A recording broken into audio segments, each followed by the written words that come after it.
Welcome back, class. Today we're going to talk about a style of question that we have not yet talked about, although it's going to turn out that it's equivalent to a question we've talked about a good bit. Namely, we're going to talk about this question of how many solutions are there to this kind of linear equation in non-negative integers.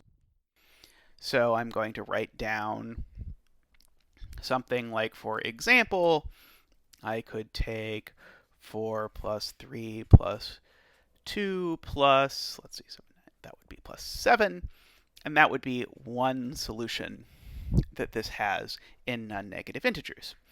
But of course I'm saying non-negative because I'm specifically allowing the option that I choose one of them to be 0.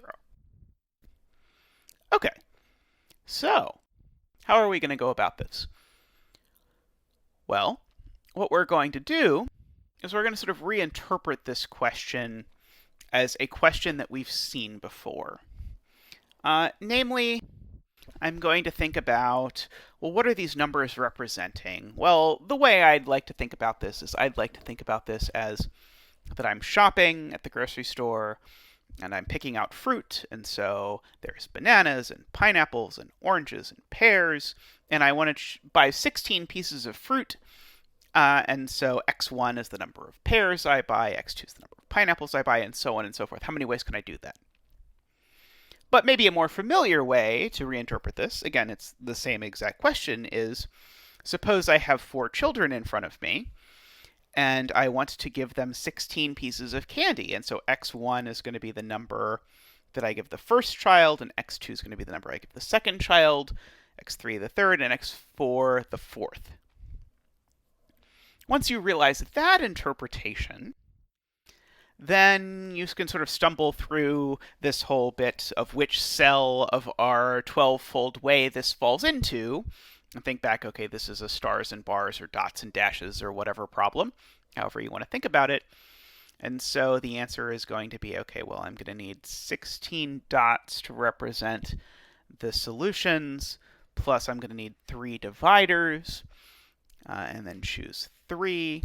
And if you go ahead and calculate, I did this in advance, that's going to be 969. Okay. And note here, when I actually write down a solution, 16. When I actually write down one of these strings of dots corresponding with the bars, then it corresponds in a pretty straightforward way, again, back to a solution to the original equation. So here, this combination of 16 dots and 3 dashes is designed to correspond to this 4 plus 3 plus 2 plus 7 solution of these numbers being equal to 16. Okay, we're going to leave that for here. As always, remember, if you have any questions for me, please leave them in the YouTube comments or email them to me, and I'll be happy to reply. If it's a short question, I can reply to it in the comments. Otherwise, I might reply to it with a video, or if you need to talk to me about something, we can arrange that too. Just let me know. Okay, so next question. What if I change this just a tiny bit? What if instead I ask, rather than the number of solutions being equal to 16, or the sum being equal to 16, like we did before, what if I say I only want it to be less than or equal to 16? How are we going to handle that? Well, here's what we could do. We can add an imaginary extra variable.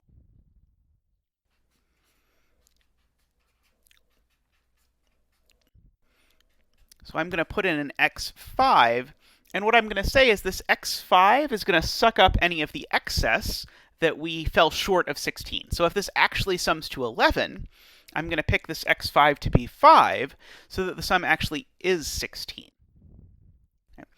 And as long as this x5 is non-negative, then assuredly I can just write down these 4, and their sum will be, well, it'll be less than or equal to 16. And so in this way, what we've done is we've reformulated this new question so that it's exactly the same as our old question, so that we know how to answer it. Okay. If you think back to when we were talking about distributing the candy, we actually did a similar thing where sort of what we're doing here is we're saying, okay, well, I'm going to give 16 pieces of candy to these children. Okay, now I'm going to give up to 16 pieces of candy to these children. Well, a way of reformulating that is I'm going to give 16 pieces of candy to those children and keep some for myself. And so now I am distributing the candy across 4 children and me. And so then it boils down to this same question. And so we're going to say, okay, well, there's going to be 16 pieces of candy. I'm going to need 4 dividers between these 5 groups. And so it'll be that choose 4, which will work out to be 48, 45. Okay. That's not so bad. Next up, let's do one more variation. And let's do this variation where we ask, how many solutions does this have in integers that are between 0 and 5? So if, again, you want to interpret this back as a question about fruit, then you're saying, well, what if I'm not allowed to buy more than 5 of any given fruit because the store doesn't have more than 5? Or what if I think it would be really unfair to give one of the 4 children more than 5 pieces of candy, so we're just going to say, okay, 5 is the most we're willing to give any one child. How are we going to do this? Okay. Well, the way we're going to do this is going to be a little bit messy. Namely, I'm going to count the opposite thing. Okay, so we're going to count the opposite. So we're going to count ways to have x1. Well, not in here would mean it's at least 6. x2 greater than or equal to 6. x3 greater than or equal to 6. Or x4 greater than or equal to 6. Okay, so instead, again, of looking at it as, okay, I'm going to take only the numbers in here, I'm going to say, okay, what is the way I could have made one of these things at least 6? Okay, now notice this or here means that I'm really taking here a union of 4 different sets. Namely, I'm going to let here AI be the set of solutions where xi is greater than or equal to 6. Okay. And we've sort of reduced this question down to a question of figuring out if I take A1 union A2 union A3 union A4, how big is it?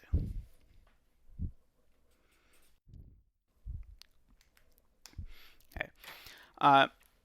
Now, unfortunately, we probably know what that means we're going to have to do.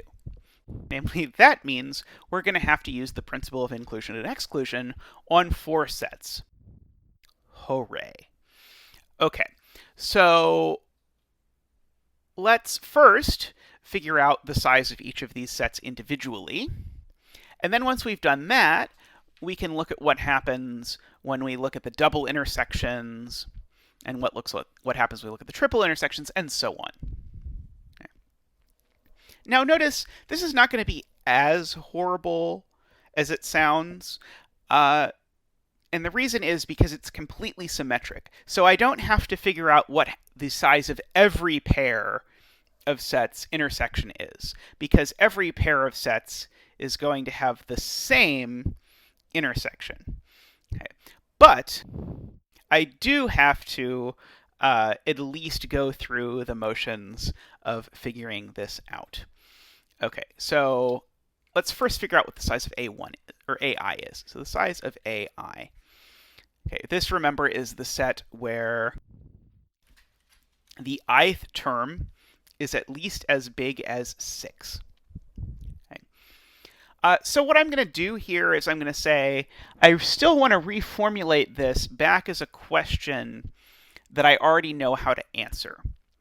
So if I have x1 plus x2 plus x3 plus x4 equals 16, and xi is at least as big as 6, well, I'm going to go ahead and let xi twiddle. That's some new thing. All the twiddle means is this is some variable that's related to xi, but it's not xi. I'm going to let this be xi minus 6.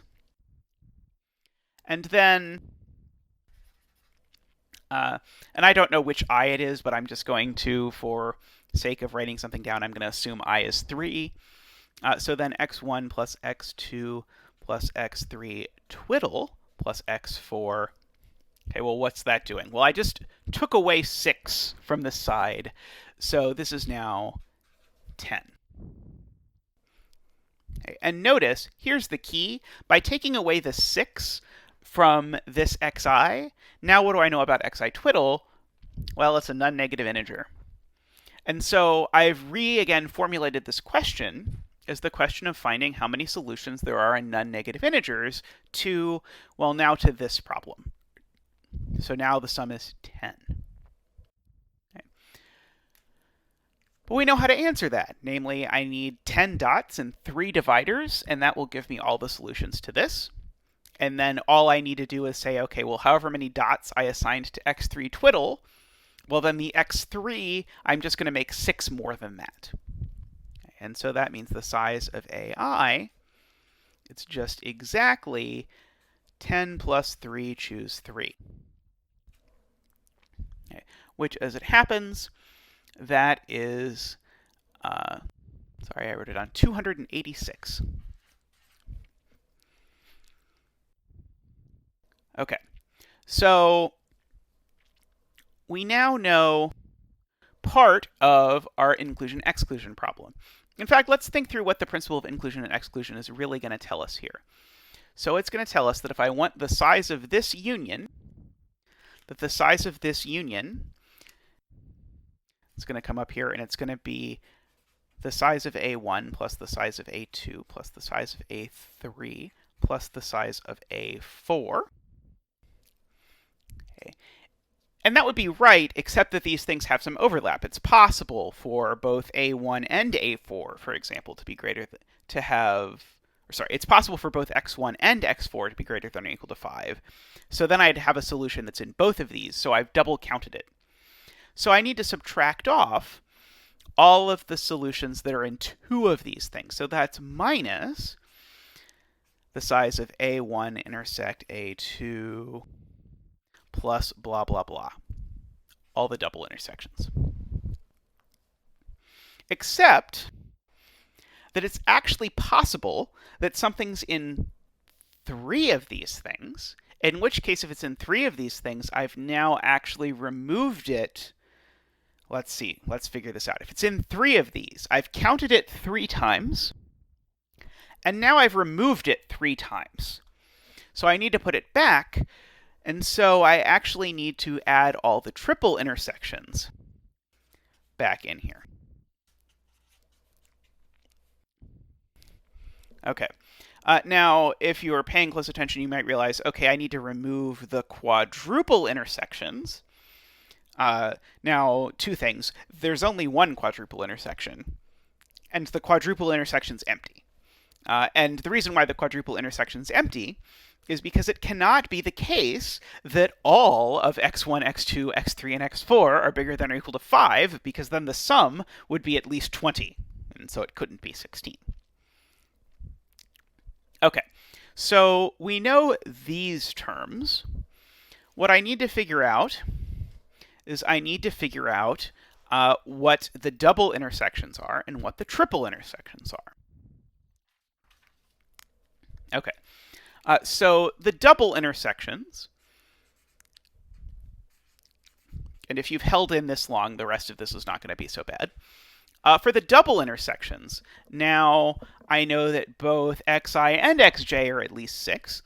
So I'm going to go ahead and replace xi with xi twiddle. And I'm going to replace xj with xj twiddle. So that will be xj minus 6. And so now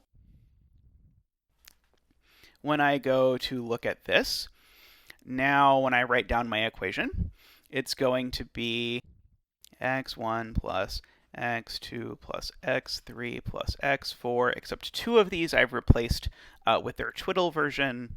Again, for no particular reason, I'm going to pick 1 and 4, in which case now the sum of these four numbers, it's now 16 minus 12, which is 4. Okay. I'm now realizing that, in fact, the triple intersections that show up here, they're also empty. Because if 3 of the numbers they're not at least 5, they're at least 6. If 3 of the numbers are at least 6, the sum is at least 18. Okay, so this part actually, this also disappears. Okay, but this we still need to do. Okay, so how many ways are there to arrange for these four numbers to sum to 4? Okay. Again, I can go from these back to an original solution where xi was at least 6 and xj was at least 6 by adding 6 to whatever x1 twiddle is and adding 6 to whatever x4 twiddle is, or however you would like to do it. Okay, but now having made this translation, we see that the total number of solutions, that is the size of ai intersect aj, that's supposed to be an I, it is, well, I need 4 dots, 3 dividers, so it's 7 choose 3, and 7 choose 3 is 35. Okay. So, we now know everything we need to know. Okay. Namely, this whole number we can calculate. But remember, this wasn't even the number we wanted. We actually wanted the number of solutions where all of them are less than or equal to 5. And so that means the answer we're actually looking for is going to be our original number, that is, our original solution way back here, our number of solutions to these numbers sum to 16, which is 969. And that's going to be minus the sum of these 4. Now, all of them are the same, so I'm just going to write that as minus 4 times, and then the size of the AI, so that is minus 4 times 286. And then plus, and now it's plus because I minused a minus, the double intersections. Okay, well, all the double intersections have 35 things in them. And so how many double intersections are there?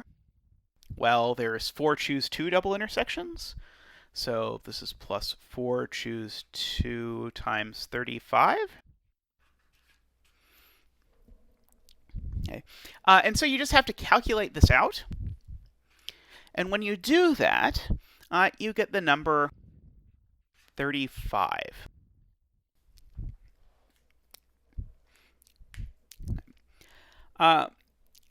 Now, I admit this was completely unintentional, but when I did this before I sat down to do this video, I calculated that, and I got to this is 35. And then I was like, 35? And that raised some red flags, because 35 is literally the number we just wrote down. Which, though it doesn't prove anything, is strongly suggestive of the fact that maybe there was a way to do this question where instead of doing all of this pages and pages of work with the principle of inclusion and exclusion, I could have just seen somehow that the answer to this question was 7 choose 3. So I'm going to leave this as a homework question for you. Do the same question that I just spent 20 minutes doing, but do it in one line, where you show me in some way explicitly that the answer to this question, how can I buy 16 pieces of fruit out of 4 types of fruit, where I don't buy more than 5 of any particular fruit, how can I see that the number of ways to do that is 7 choose 3 or 35? Okay, I'll leave it there for now. Until next time, stay safe.